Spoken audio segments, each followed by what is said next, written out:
إنهم كانوا قبل ذلك محسنين كانوا قليلا من الليل ما يهجعون وبالأسر. بسم اللہ الرحمن الرحیم. السلام علیکم ورحمۃ اللہ وبرکاتہ. ناظرین کرام، محمد زید لکھوی آپ کا میزبان پروگرام رمضان المبارک اور ہمارے اسلاف کے ساتھ ایک دفعہ پھر حاضر خدمت ہے. آج کے اس پروگرام میں انشاءاللہ ہمارا موضوع ہے رمضان المبارک اور تزکیہ و تربیت. اللہ تعالیٰ نے ہم پر جو روزے فرض کیے، طلوع فجر سے لے کر غروب آفتاب تک کھانا پینا اور جائز جنسی خواہشات کی تکمیل، ان سب سے اللہ تعالیٰ نے منع فرما دیا. اور یہ عمل ایک دن کے لیے نہیں، کوئی 10 دن کے لیے نہیں، بلکہ پورے ایک مہینے کے لیے اللہ تعالیٰ نے ہر بالغ مسلمان پر فرض فرمایا. جیسا کہ سورۃ البقرہ کی آیت نمبر 183 میں اللہ تعالیٰ حکم ارشاد فرماتے ہیں، اعوذ باللہ من الشیطان الرجیم، یا ایھا الذین آمنوا کتب علیکم الصیام کما کتب علی الذین من قبلکم لعلکم تتقون. اس فرضیت کی آیہ مبارکہ میں اللہ تعالیٰ نے 2-3 وضاحتیں فرمائی ہیں. پہلا تو اس حکم کو واضح فرمایا کہ تمام بالغ مسلمانوں پر روزہ رکھنا فرض ہے، یعنی رمضان المبارک کے پورے مہینے کے روزے رکھنا اللہ تعالیٰ نے فرض فرمایا اس آیہ مبارکہ میں.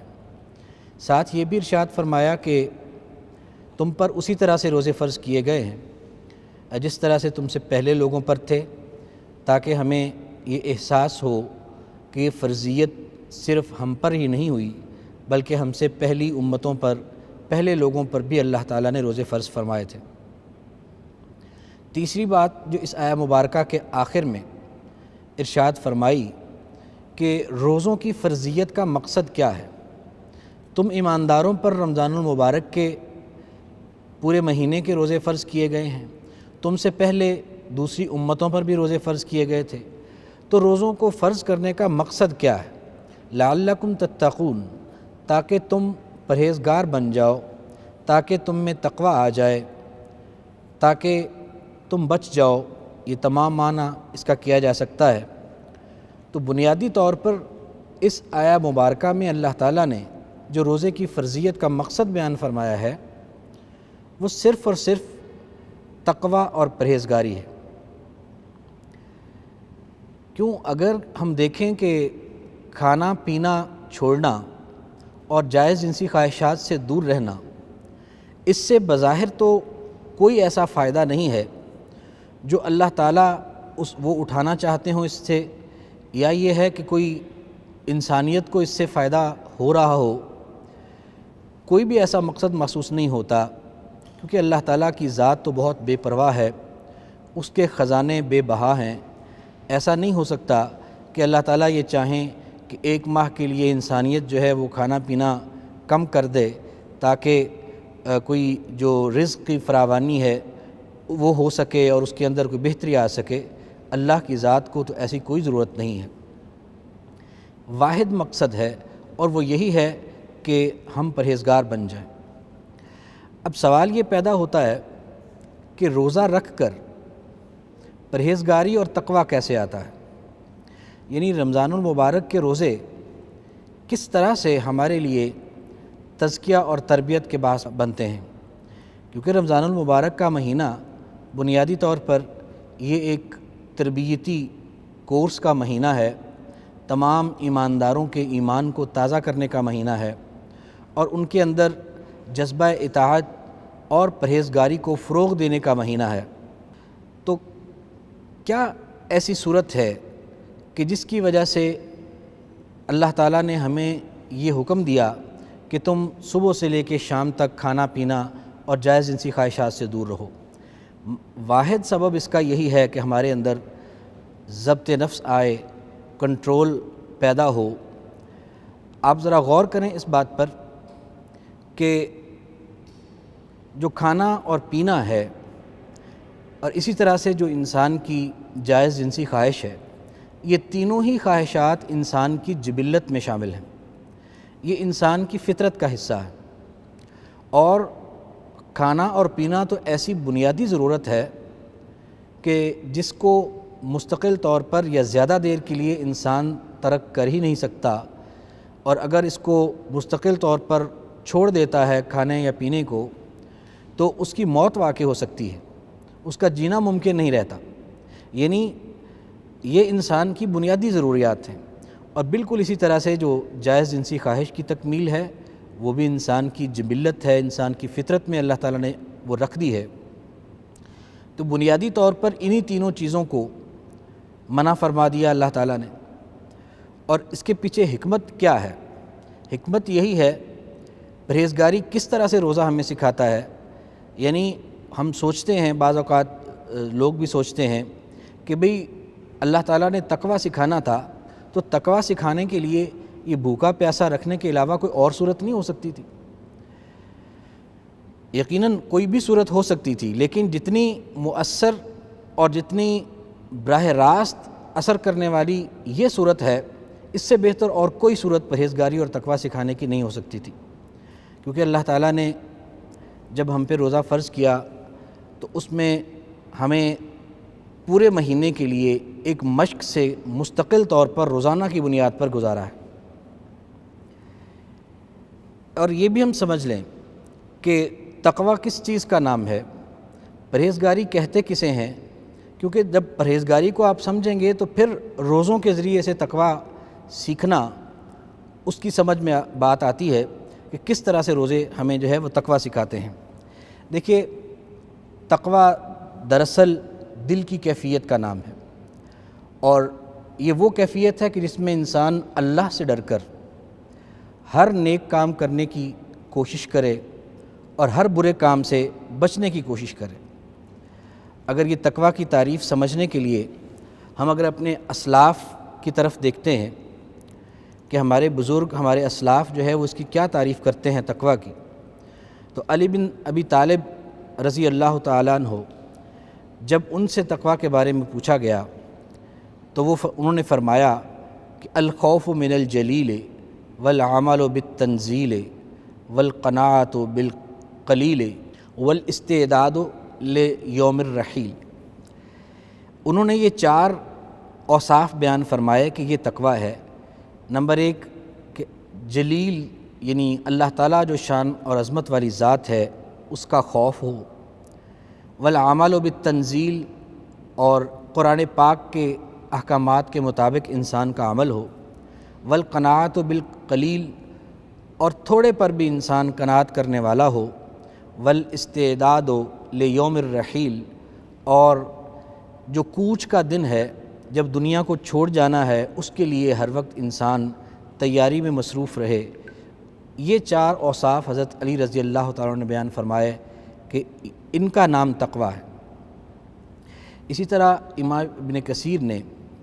تفسیر ابن کثیر میں یہ بات واضح فرمائی کہ عمر بن خطاب رضی اللہ تعالیٰ عنہ نے حضرت ابی بن کعب رضی اللہ تعالیٰ عنہ سے سوال کیا تقویٰ کے بارے میں کہ تقویٰ کیا ہے، اور ابی بن کعب رضی اللہ تعالیٰ عنہ نے تقویٰ کے بارے میں سمجھانے کے لیے عمر فاروق رضی اللہ تعالیٰ عنہ کو فرمایا کہ اما سلکتا طریقاً ذا شوکن، کیا تو کانٹوں والے راستے پر کبھی نہیں چلا؟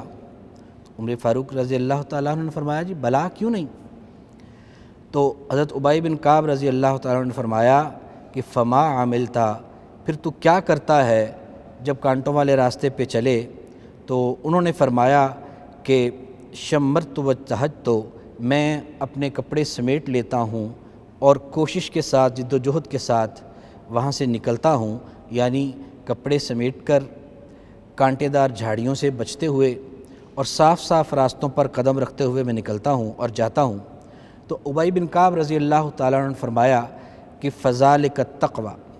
یہی تقوی ہے۔ مطلب اس دنیا کے اس پرخار سفر میں جہاں ہر لمحہ ہر پل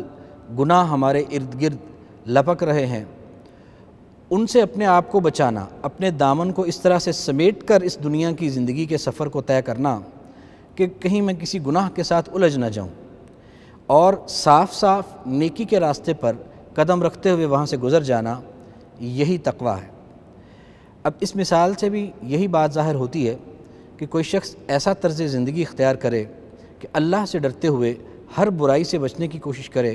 اور نیکی کے راستے کو اختیار کرتے ہوئے اس صورتحال میں اس دل کی کیفیت سے جو شخص زندگی گزار رہا ہے وہ تقوی پر ہے، وہ متقی ہے۔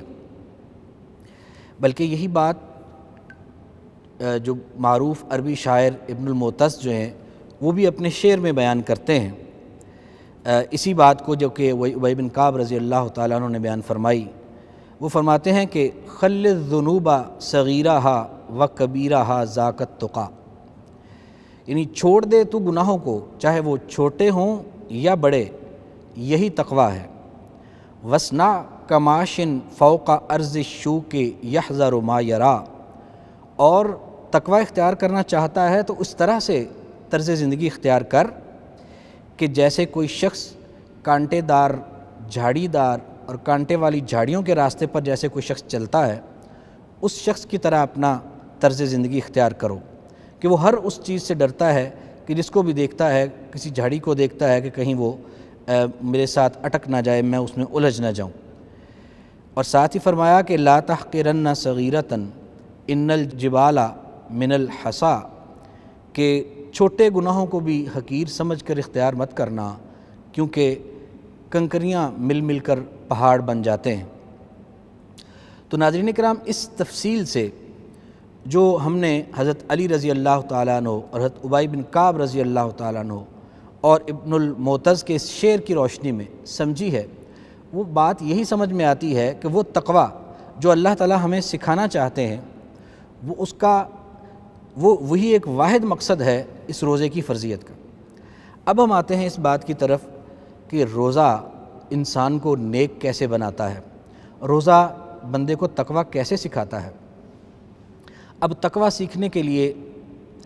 آپ اس بات کا اندازہ کیجئے کہ جس طرح کی بنیادی ضرورت ہماری کھانا اور پینا ہے، کہ اگر ہم اسے چھوڑ دیں تو ہماری موت واقع ہو سکتی ہے، کیا کوئی بھی ایسا گناہ کا کام، اللہ اور اس کے رسول کی نافرمانی کا کام ایسا ہے کہ جس کو وہ حیثیت حاصل ہو ہماری ضرورت کے حوالے سے، ہماری خواہش کے حوالے سے، ہماری طلب کے حوالے سے، کہ جتنی ہماری ضرورت اور طلب کھانے اور پینے کی ہے، کیا کسی بھی گناہ کی اتنی طلب ہمیں ہو سکتی ہے؟ کیا کھانے اور پینے کا مقابلہ کسی بھی گناہ کی طلب اور تڑپ کے ساتھ کیا جا سکتا ہے؟ یقیناً نہیں، کیونکہ کوئی بھی دنیا جہان پہ پایا جانے والا گناہ ایسا نہیں ہے کہ اگر ہم اس کو نہیں کریں گے تو ہماری موت واقع ہو جائے گی اور وہ ہماری فطری ضرورت ہو اور اس کے بغیر ہم رہ نہیں سکتے، ایسا کوئی گناہ نہیں ہے۔ اسی وجہ سے اللہ تعالیٰ نے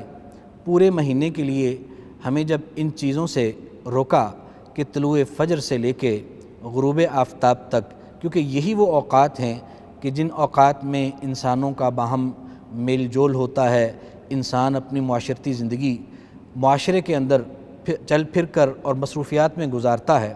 انہی اوقات کے اندر، یعنی طلوع فجر سے لے کے غروب آفتاب تک، اللہ تعالیٰ نے ہمیں منع فرما دیا کہ کھانا بھی نہیں، پینا بھی نہیں، اور جائز جنسی خواہش بھی پوری نہیں کرنی۔ اب جب ہم سارا دن ان تینوں چیزوں سے رکے رہتے ہیں، اور دن میں بے شمار ایسے مواقع آتے ہیں کہ جن میں انسان کو پیاس لگتی ہے، گلا خشک ہوتا ہے، پانی پینے کو دل چاہتا ہے، کیونکہ جسم کی بنیادی ضرورت ہے پانی، اور جسم بھی ڈیمانڈ کرتا ہے، جسم کے اندر بھی خشکی محسوس ہوتی ہے، گلے میں خشکی محسوس ہوتی ہے، پانی کی طلب ہوتی ہے، بھوک لگتی ہے، کھانے کو دل کرتا ہے،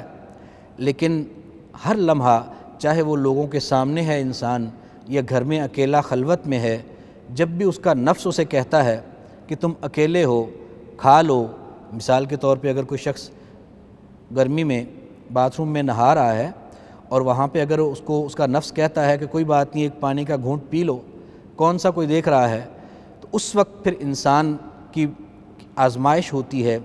اس وقت انسان کی تربیت ہوتی ہے کہ اس کا نفس اسے کہتا ہے کہ کوئی نہیں دیکھ رہا، پانی کا گھونٹ پی لے۔ انسان جو جذبہ ایمان سے سرشار ہوتا ہے وہ یہی پھر اپنے نفس کو کہہ کر سمجھاتا ہے کہ ٹھیک ہے، کچھ کوئی نہیں دیکھ رہا، لیکن اللہ تعالیٰ تو دیکھ رہا ہے۔ اب صرف اللہ سے ڈرتے ہوئے وہ خلوت میں بھی نہ کھاتا ہے، نہ پیتا ہے، نہ اپنی جائز جنسی خواہش کے قریب جاتا ہے، اور یہ مشق اس کی 14، 15 اور بعض اوقات 16 گھنٹے اور کئی علاقوں کے اندر 17، 18 گھنٹے تک بھی ہوتی ہے کہ وہ مسلمان جو ہے اپنے 24 گھنٹے کا زیادہ تر حصہ وہ اسی پریکٹس میں گزارتا ہے کہ جب میرے رب نے روک دیا کھانے سے تو میں نہیں کھاؤں گا، پینے سے روک دیا تو نہیں پیوں گا، اور اسی طرح سے جائز جنسی خواہش سے روک دیا نہیں قریب جاؤں گا، اور آنکھوں کو بھی وہ حرام چیزوں سے بچا کر رکھتا ہے، کانوں کی بھی حفاظت کرتا ہے، زبان کی بھی حفاظت کرتا ہے۔ یہ مشق اس کی ایک دن کے لیے نہیں ہے یا چند دن کے لیے نہیں ہے، بلکہ پورے مہینے کے لیے یہ مشق جاری رہتی ہے روزانہ کی بنیاد پر۔ پورے مہینے کی اس مشق سے کیا حاصل ہوتا ہے کہ ہم یہ بات پوری طرح سے اپنے نفس کو جو کہ طلب کرتا ہے، چاہت کرتا ہے، خواہش کرتا ہے کسی چیز کی جو کہ ہمیں اپنے جسم میں اس کی طلب محسوس ہو رہی ہوتی ہے، تو ہم اپنے نفس کو بار بار یہ کہہ کر روکتے ہیں کہ اللہ کا حکم ہے، اللہ کے حکم کی تعمیل میں تجھے کھانے کو کچھ نہیں دے سکتا، تجھے پینے کو کچھ نہیں دے سکتا، تیری جو خواہشات ہیں ان کی تکمیل نہیں ہو سکتی، کیونکہ میں اللہ کے حکم کی تعمیل میں روزے سے ہوں۔ اور پھر جب یہ مشق پورا مہینہ چلتی ہے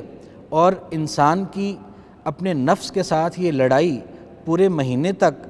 پہنچتی ہے، تو تب تک انسان کو یہ عادت ہو جاتی ہے، اس کی ایک فطرت کا حصہ بن جاتا ہے کہ اس کی یہ سوچ اس کے اوپر یہ غالب آ جاتی ہے کہ کسی چیز کی طلب یا تڑپ میرا جسم، میرا دل جتنی مرضی کر رہا ہو، اور چاہے اس طلب کی تکمیل کے لیے مجھے کوئی بھی نہ دیکھ رہا ہو، لیکن جب اس سے مجھے میرا اللہ روک دے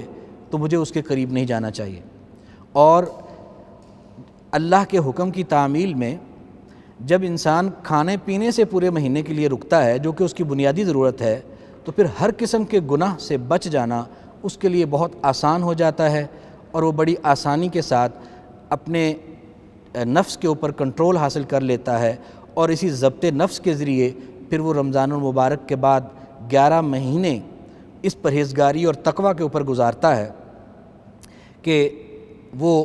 ہر گناہ کی طرف جب اس کا دل خواہش کرتا ہے تو وہ اسی سوچ کے ساتھ کہ میرے اللہ نے منع کر دیا ہے، جب نفس یہ کہتا ہے کہ کوئی دیکھ نہیں رہا، تو اس کی پورا رمضان یہی مشق ہوئی کہ جب کوئی نہیں دیکھ رہا تو اللہ تو دیکھ رہا ہے، تو اسی جذبے کے ساتھ وہ شخص تقوی سیکھتا ہے،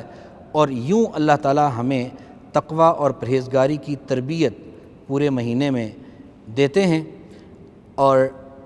ہم الحمدللہ جن کو اللہ تعالیٰ نے، جن ایمانداروں کو، مسلمانوں کو اللہ تعالیٰ نے توفیق دی ہے، وہ پھر اس جذبے کو حاصل بھی کرتے ہیں اور اپنی باقی زندگی میں اس پہ استفادہ بھی کرتے ہیں۔ تو ابھی وقت ہو گیا ایک بریک کا، تو بریک کے بعد انشاءاللہ دوبارہ حاضر ہوتے ہیں، یہ سلسلہ گفتگو کا جاری رہے گا، کہیں نہ جائیے گا۔ السلام علیکم ورحمۃ اللہ وبرکاتہ۔ إنهم كانوا قبل ذلك محسنين كانوا قليلا إنهم كانوا قبل ذلك محسنين كانوا قليلا السلام علیکم ورحمۃ اللہ وبرکاتہ۔ جی معزز ناظرین کرام، وقفے کے بعد خوش آمدید۔ تو بات چل رہی تھی رمضان المبارک میں تزکیہ و تربیت کے حوالے سے کہ رمضان المبارک کے روزے کس طرح سے ہمیں تقوی اور پرہیزگاری سکھاتے ہیں۔ روزوں کا کیونکہ بنیادی مقصد ہی تقویٰ ہے، جبکہ اللہ تعالیٰ نے قرآن پاک کی اس فرضیت کی آیت میں بھی ہمیں یہ بتایا، اور نبی کریم صلی اللہ علیہ وسلم نے بھی اپنی احادیث مبارکہ میں اس بات کی وضاحت فرمائی ہے کہ روزہ جو ہے وہ اصل میں بھوکا پیاسا رہنے کا نام نہیں ہے، بلکہ روزے کا مقصد پرہیزگاری سکھانا ہے۔ حضرت ابو ہریرہ رضی اللہ تعالیٰ عنہ فرماتے ہیں، بخاری شریف کی روایت ہے کہ رسول اللہ صلی اللہ علیہ وسلم نے ارشاد فرمایا کہ من لم یدع قول الزور والعمل به فلیس للہ حاجۃ فی ان یدع طعامہ وشرابہ، کہ اللہ کے رسول نے فرمایا کہ جس شخص نے روزہ رکھا اور روزہ رکھنے کے باوجود اس نے غلط باتیں اور غلط کام، جھوٹ پر مبنی باتیں، فضول باتیں اور فضول کام نہیں چھوڑے روزہ رکھنے کے باوجود، تو فلیس للہ حاجۃ، اللہ تعالیٰ کو کوئی ایسی ضرورت نہیں ہے فی ان یدع طعامہ و شرابہ، کہ وہ پھر اپنا کھانا اور پینا چھوڑے، اس لیے کہ کھانا پینا چھڑوانا تو مقصد ہی نہیں تھا، کوئی راشن بندی تو تھوڑی اللہ تعالیٰ نے کرنی تھی، اللہ تعالیٰ نے تو روزے فرض کیے تھے تقویٰ سکھانے کے لیے۔ اگر لوگوں نے روزہ رکھ کے تقویٰ کے کام نہیں کرنے، تقویٰ نہیں سیکھنا، پرہیزگاری نہیں اپنانی، تو پھر روزے کا مقصد ہی فوت ہو گیا۔ پھر چاہے وہ بھوکا پیاسا رہے چاہے نہ رہے، اگر تقویٰ پر وہ وقت نہیں گزار سکتا، تقویٰ پر قائم نہیں رہ سکتا، تو بھوکا پیاسا رکھنا تو اللہ تعالیٰ کا مقصد ہی نہیں تھا، کیونکہ روزوں کی فرضیت کا مقصد تو لعلکم تتقون ہے، تاکہ تم پرہیزگار بن جاؤ۔ اور یہی سبب ہے کہ ایک دوسری روایت، وہ بھی ابو ہریرہ رضی اللہ تعالیٰ عنہ اس کے راوی ہیں، امام دارمی اس کو اپنی کتاب میں لائے ہیں کہ کم من صائم لیس لہ من صیامہ الا الظما، کتنے ہی روزے دار ایسے ہیں کہ ان کو اپنے روزے سے کچھ نہیں ملتا سوائے پیاس کے۔ اور اس طرح اگلے حصے میں فرمایا کہ وَكَم مِّن قَائِمٍ لَيْسَ لَهُ مِن قِيَامِهِ إِلَّا السَّحَرُ، کتنے ہی قیام کرنے والے اور راتوں کے تراویح پڑھنے والے اور قیام اللیل کرنے والے ایسے ہیں کہ ان کو ان کے قیام سے سوائے جاگنے کے کچھ نہیں ملتا۔ وجہ یہ ہے کہ جو اصل مقصد ہے عبادت کا، اگر اس کو حاصل ہی نہ کیا گیا تو پھر وہ کی گئی عبادت بھی ضائع ہو جاتی ہے، اور اس کے وہ اچھے نتائج جن کو ایک اچھی نیت اور اچھے انداز سے کرنے سے حاصل کیا جا سکتا تھا، وہ کبھی بھی حاصل نہیں ہو سکتے۔ تو روزہ اگر جو تقویٰ کا مقصد ہے اس کو پیش نظر رکھ کر اور تقویٰ پر قائم رہتے ہوئے روزے کو نہیں نبھایا گیا،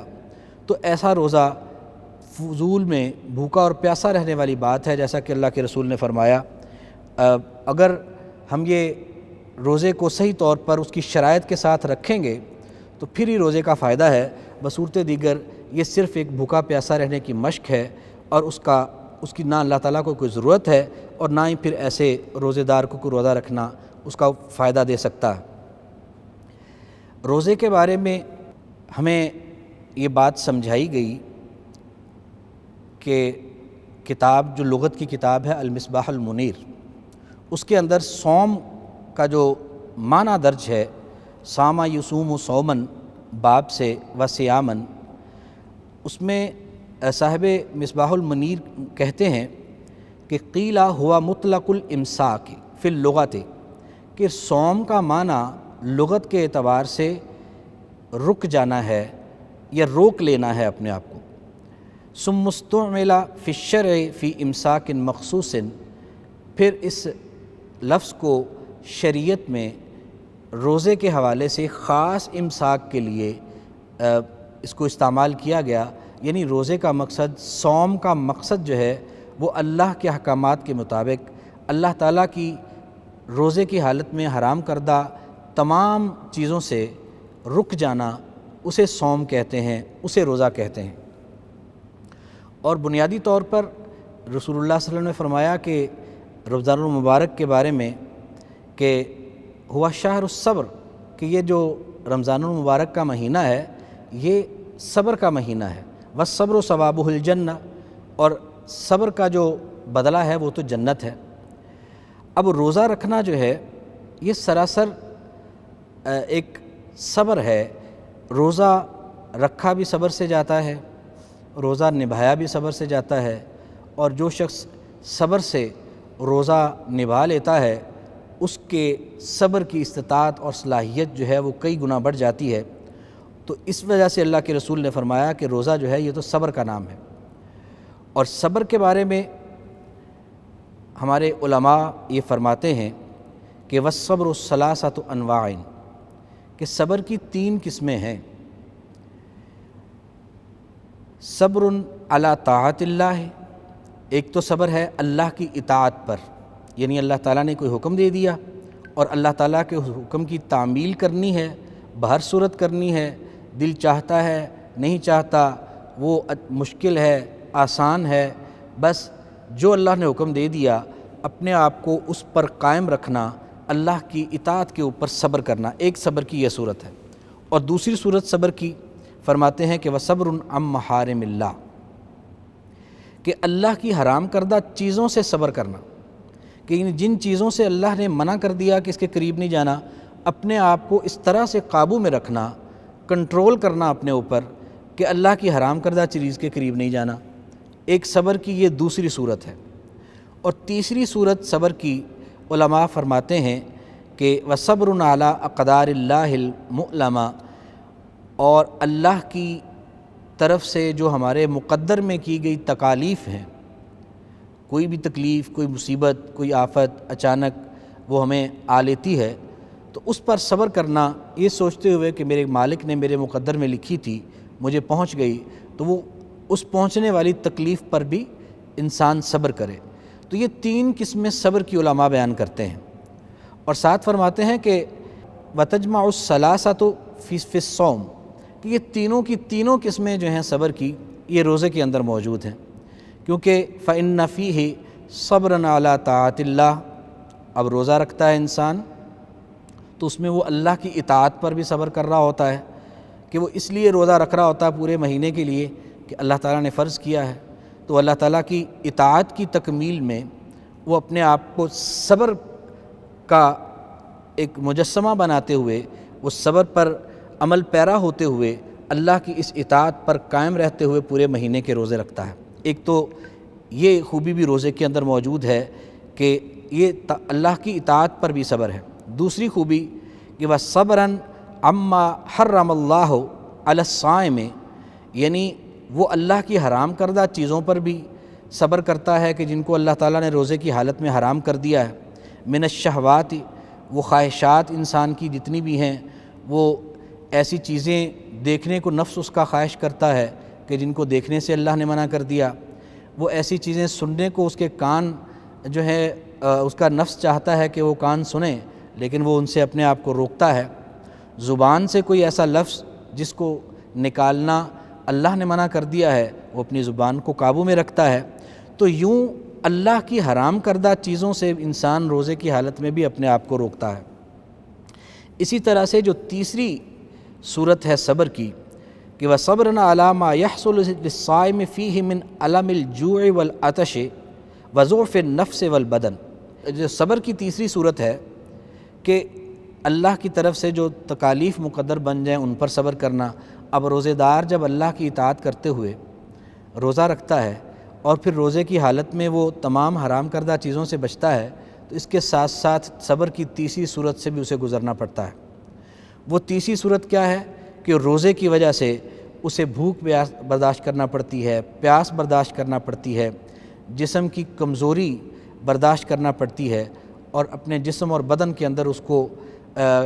بہت کمزوری اور ضعف کی کیفیت جو پیدا ہوتی ہے. یہ وہ تکالیف ہیں جو روزے کی وجہ سے ایک روزے دار کو پہنچتی ہیں, لیکن وہ ان سب پر صبر کرتا ہے اللہ کی اطاعت میں اور اللہ تعالیٰ کے اس کیے گئے فریضے کی تکمیل میں. تو یوں روزہ جو ہے وہ ایک صبر کی تمام اقسام کو اپنے اندر سموئے ہوئے ہے. تو یہی سبب ہے کہ جب انسان روزہ رکھتا ہے تو اس کو صبر کرنے کا ایک کمال حاصل ہوتا ہے, اور صبر کی جو ایک کامل ترین صورت ہے اس تک وہ پہنچ جاتا ہے, کیونکہ روزے کے ذریعے سے وہ صبر کی تینوں صورتوں کی مشق پورا مہینہ کرتا ہے کہ اللہ کی اطاعت پر بھی صبر، اور پھر اللہ تعالیٰ کی حرام کردہ چیزوں پر بھی صبر، اور پھر اللہ کے اس حکم کی تعمیل میں پہنچنے والی جتنی بھی تکالیف اس کو آتی ہیں ان تکالیف کو بھی وہ صبر سے برداشت کرتا ہے۔ تو اس طرح پورا مہینہ یہ صبر کی مشق انسان کے اندر ضبط نفس پیدا کرتی ہے، اور وہی ضبط نفس بنیادی طور پر مقصود ہے روزے کا، جو اللہ تعالیٰ نے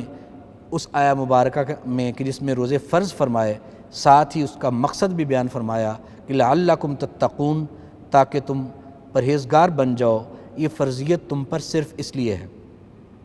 تو ان آیات اور احادیث اور ہمارے اسلاف کے اقوال اور ان کی تشریحات کی روشنی میں ناظرین کرام آپ نے جانا کہ کس طرح سے روزہ جو ہے وہ ایک مسلمان کے لیے اس تربیت کا سامان ہے، کس طرح سے اس کو اللہ کی اطاعت پر ڈٹ جانے کا سبق سکھاتا ہے، اللہ کی حرام کردہ چیزوں سے بچ جانے کا اس کو طریقہ اور سلیقہ سکھاتا ہے، اور پھر اللہ کے راستے پر چلتے ہوئے جتنی بھی تکالیف آ جائیں، وہ جس قدر بھی تکالیف آئیں ان پر صبر کرنے کی بھی اس کو مشق اور پریکٹس کرواتا ہے۔ تو جب یہ جذبہ ایک ایماندار کے دل کے اندر راسخ ہو جاتا ہے، اس کی عادت اور فطرت بن جاتا ہے، پھر وہ رمضان المبارک کے بعد باقی 11 مہینے بھی وہ اللہ تعالیٰ کی حرام کردہ چیزوں سے بچنے کی صلاحیت اس کے اندر آ جاتی ہے، اللہ کی اطاعت کے کاموں پر ڈٹ جانے کی صلاحیت اس کی بڑھ جاتی ہے، اور اسی طرح سے پھر اللہ کے راستے میں آنے والی تکالیف پر صبر کرنے کا جذبہ بھی اس کے اندر بہت وافر ہو جاتا ہے، جس سے اس کو 11 مہینے جو رمضان کے علاوہ جس میں رمضان جیسا جن کے اندر ماحول نہیں ہوتا، پھر بھی وہ اپنے تقویٰ کو، اس تقویٰ کو جو کہ وہ رمضان کے روزوں کے ذریعے سیکھتا ہے، استعمال کرتے ہوئے اپنی زندگی کو تقویٰ پر گزارنے کے قابل ہو جاتا ہے۔ یہی بنیادی مقصد ہے۔ اللہ تعالیٰ سے یہ دعا ہے کہ اللہ تعالیٰ مجھے بھی اور آپ کو بھی تقویٰ کا یہ بنیادی مقصد جو روزوں کے سلسلے میں اللہ تعالیٰ نے ہمارے لیے مقرر فرمایا ہے، اللہ تعالیٰ صحیح معنوں میں ہمیں یہ تقویٰ حاصل کرنے کی توفیق بھی عطا فرمائے۔ اور رمضان المبارک کا اصل فائدہ ہی تب ہے کہ جب ہم نے اس سے پرہیزگاری سیکھ لی۔ دیکھیں نبی علیہ الصلوۃ والسلام کا وہ فرمان ہمارے لیے بہت بڑی تنبیہ ہے کہ جس میں وہ بڑی معروف روایت ہے کہ آپ صلی اللہ علیہ وسلم نے ممبر پر چڑھتے ہوئے 3 دفعہ آمین فرمائی۔ تو اس آمین میں سے ایک جو آمین تھی وہ کس مقصد کے لیے تھی؟ بلکہ وہ تینوں آمین ہی بڑی اہم ہیں، اور اس دعا کے بارے میں آپ جانیے کہ وہ دعا کرنے والا کون تھا اور اس دعا پر آمین کہنے والی کون سی شخصیت تھی۔ تو آپ ایسی دعا اس کے بارے میں آپ اندازہ کیجئے کہ جبرائیل امین جو سید الملائکہ ہیں وہ دعا کریں اور سید الانبیاء اس پر آمین کہیں، تو اس دعا کی قبولیت میں کوئی شک ہو سکتا ہے؟ تو ان 3 دعاؤں میں نبی علیہ الصلوۃ والسلام نے فرمایا کہ جبرائیل علیہ السلام نے یہ دعا کی کہ یا اللہ، جس شخص پر رمضان المبارک کا مہینہ آیا اور وہ اس مہینے میں اپنی بخشش نہیں کروا سکا، یعنی رمضان کا مہینہ آیا اور گزر گیا اور وہ اپنی بخشش نہیں کروا سکا، وہ اللہ تعالیٰ کی رحمت سے دور ہو، تو یہ دعا فرمائی جبرائیل علیہ السلام نے، تو اللہ کے رسول صلی اللہ علیہ وسلم نے فرمایا کہ آمین۔ آپ اندازہ کیجئے کہ اگر رمضان المبارک کا مہینہ آ گیا اور آ کے گزر گیا، ہم تقویٰ اور پرہیزگاری نہیں سیکھ سکے، ہمارے اندر پرہیزگاری نہیں آئی، جس طرح سے ہم گناہوں میں ڈوبے ہوئے تھے رمضان المبارک سے پہلے، اور رمضان المبارک کے گزر جانے کے بعد بھی ہماری کیفیت وہی رہی، ہمارے گناہوں میں کمی نہیں آئی، ہماری نیکیوں میں اضافہ نہیں ہوا، تو یقین جانیے کہ آپ کو اپنے روزوں کی قبولیت کے لیے، یہ جاننے کے لیے کہ آپ کے روزے قبول ہوئے ہیں کہ نہیں، قیامت کا انتظار کرنے کی ضرورت نہیں ہے، سمجھ لیجئے کہ آپ کے روزے ضائع ہو گئے۔ لیکن اگر آپ رمضان المبارک کے بعد دیکھتے ہیں کہ آپ کی عملی زندگی میں گناہوں میں کمی آئی ہے، نیکیوں میں اضافہ ہوا ہے، تو پھر جان لیجئے کہ آپ کے روزوں نے آپ کو فائدہ دیا ہے۔ ناظرین کرام، اب آج ہمارے پروگرام کا وقت ختم ہوتا ہے، اس کے ساتھ ہی آپ سے میں اجازت چاہوں گا۔ کل انشاءاللہ حاضر ہوں گا اگلے موضوع کے ساتھ، اگلے پروگرام کے ساتھ، تب تک کے لیے اجازت دیجیے۔ فی امان اللہ، السلام علیکم ورحمۃ اللہ وبرکاتہ۔ إنهم كانوا قبل ذلك محسنين سنين كانوا قليلا من الليل ما يهجعون وبالأسحار هم يستغفرون